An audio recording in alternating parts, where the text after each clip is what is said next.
Hello students, आज के video class में मैं सेकंड चैप्टर का जो बाकी बचा हुआ टॉपिक है उसको मैं पढ़ाऊंगी। उसका जो आज क्वेश्चन बताने जा रही हूँ उसमें एक क्वेश्चन है साक्षात वैमनस्य संबंध तथा विषम अनुपात संबंध में क्या अंतर है।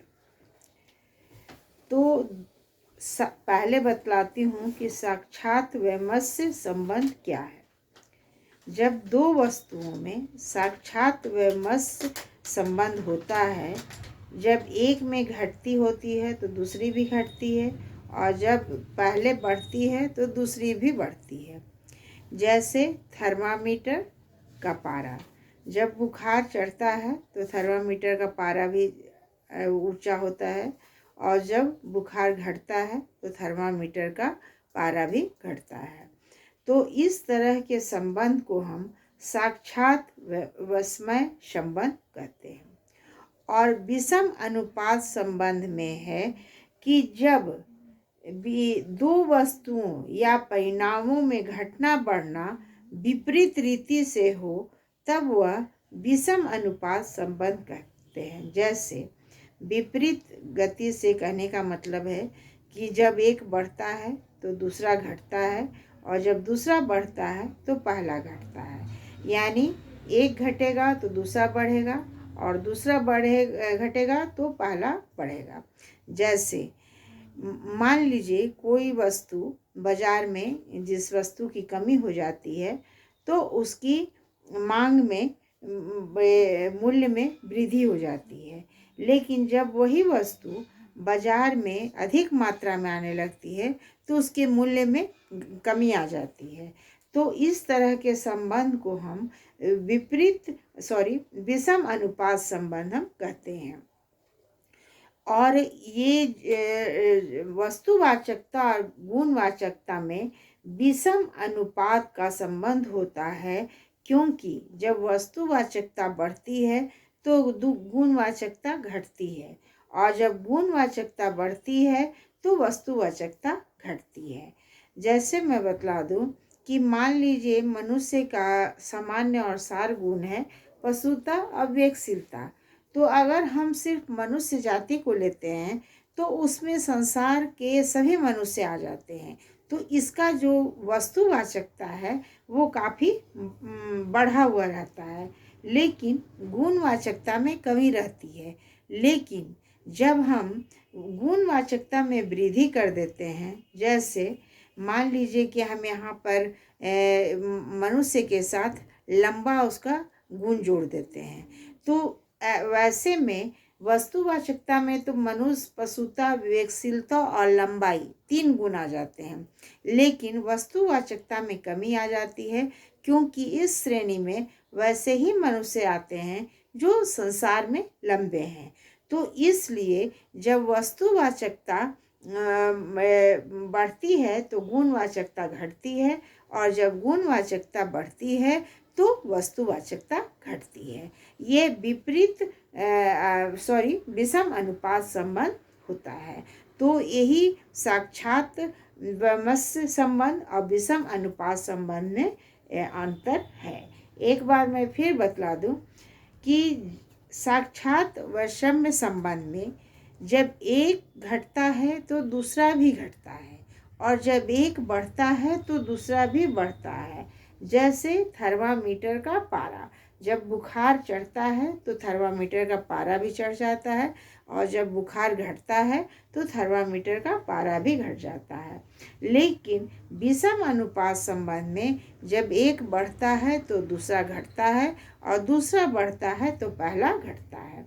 तो इस तरह के संबंध को हम विषम अनुपात संबंध हम कहते हैं। जैसे मैं फिर बतला दूं कि बाजार में कोई वस्तु जब अधिक मात्रा में आ जाती है तो उसकी मूल्य में कमी आ जाती है, लेकिन जब वही वस्तु बाजार में कमी हो जाती है तो मूल्य में वृद्धि हो जाती है। और तो मेरे समझ से आप लोग इस टॉपिक को समझ गए होंगे। अब दूसरा क्वेश्चन है कि पद और शब्द में क्या अंतर है। तो ये क्वेश्चन में मैं बतला रही हूँ कि पद और शब्द में क्या अंतर है।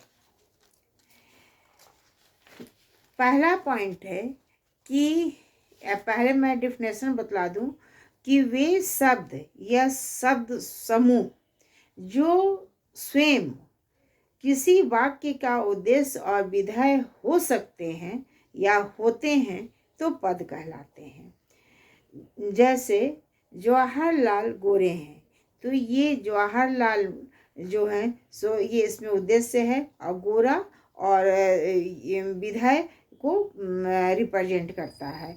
तो इसमें ये जब कोई भी शब्द स्वतंत्र रूप से किसी वाक्य के उद्देश्य और विधेय होने की क्षमता रखते हैं तो उसको हम पद कहते हैं। अब आ जाइए पद और शब्द में क्या अंतर है। पहला है कि सभी पद शब्द हैं लेकिन सभी शब्द पद नहीं होते। इसमें एक चीज़ बतला दें कि जैसे प्रश्नवाचक शब्द, विस्मयादिबोधक, आज्ञार्थक सूचक, इच्छार्थक सूचक, ये सब जो शब्द हैं वो पद के श्रेणी में नहीं आते हैं, लेकिन वे पद के श्रेणी में नहीं आते हैं लेकिन वे शब्द के श्रेणी में आते हैं। लेकिन इसलिए इसको हम शब्द बोलते हैं, पद हम नहीं बोलते हैं। दूसरा है कि पद का प्रयोग अनुमान में होता है और इसका अर्थ यानी मीनिंग निश्चित होता है, जबकि शब्द का अनेक अर्थ हो सकता है। जैसे बहुत तरह के हैं तीर। तीर मतलब जनरली धनुष बाण का तीर समझता है आदमी, लेकिन एक तीर माने नदी का किनारा भी होता है। तो इसलिए शब्द के 2 या 3 भी अर्थ निकलते हैं, लेकिन पद में निश्चित अर्थ होते हैं। तीसरा पॉइंट है कि पदों द्वारा विचार व्यक्त किया जाता है, जबकि शब्द विचार, भावना, संवेग आदि को भी व्यक्त करता है। कहने का मतलब है कि जब हम कोई अपने भाषा में व्यक्त निर्णय को व्यक्त करते हैं तो वो पद कहलाता है, लेकिन शब्द के द्वारा मनुष्य की, पहले भी मैं बताई कि शब्द के द्वारा मनुष्य की इच्छा, भावनाएं आदि की अभिव्यक्ति होती है। अब चौथा पॉइंट है पद अनुमान है जबकि शब्द व्याकरण की इकाई है। और नेक्स्ट और लास्ट पॉइंट है कि पद का क्षेत्र शब्द के क्षेत्र से कम है, यानी पद का क्षेत्र अधिक व्यापक है, अधिक फैला हुआ है, लेकिन पद का क्षेत्र कम व्यापक है, कम फैला हुआ है, लेकिन शब्द का क्षेत्र जो है सो ज़्यादा फैला हुआ है और ज़्यादा व्यापक है। अब नेक्स्ट क्वेश्चन आता है कि पदों की गुणवाचकता और वस्तुवाचकता की व्याख्या करें। इसमें है कि इसका आंसर है कि किसी पद से जिन जिन वस्तुओं या व्यक्तियों को समझा जाता है वे वस्तुएं और व्यक्तियों को उस पद की वस्तुवाचकता कहते हैं, जबकि किसी पद के वस्तुवाचकता में जो गुण सामान्य और आवश्यक रूप से मिलती है वे गुण उस पद की वस्तुवाचकता कहलाती है। तो जैसे मनुष्य मरणशील है, में मनुष्य उद्देश्य होने के कारण पद है। यहाँ मनुष्य पद में सभी मनुष्यों का बोध होता है, अतः मनुष्य की वस्तुवाचकता है। और इसी उदाहरण में वस्तुवाचकता मनुष्य पद का गुण जो मरणशीलता है, जो आवश्यक और सामान्य गुण है। आवश्यक और सामान्य गुण कहने का मतलब है कि जो भी संसार में मनुष्य है वो मरेगा ही, वो आज मरे या कल मरे, जब भी वो उसमें उसका वो जो गुण है आवश्यक है और मतलब सामान्य है। कहने का मतलब कि सभी मनुष्यों में ये गुण मरणशीलता का गुण पाया जाता है, अतः यह उसकी गुणवाचकता है। तो इसी प्रकार से जब मनुष्य और भी बहुत से उदाहरण हैं। तो इसमें इस तरह का आप लोगों को आता है। तो मैंने 3 क्वेश्चन बतलाया।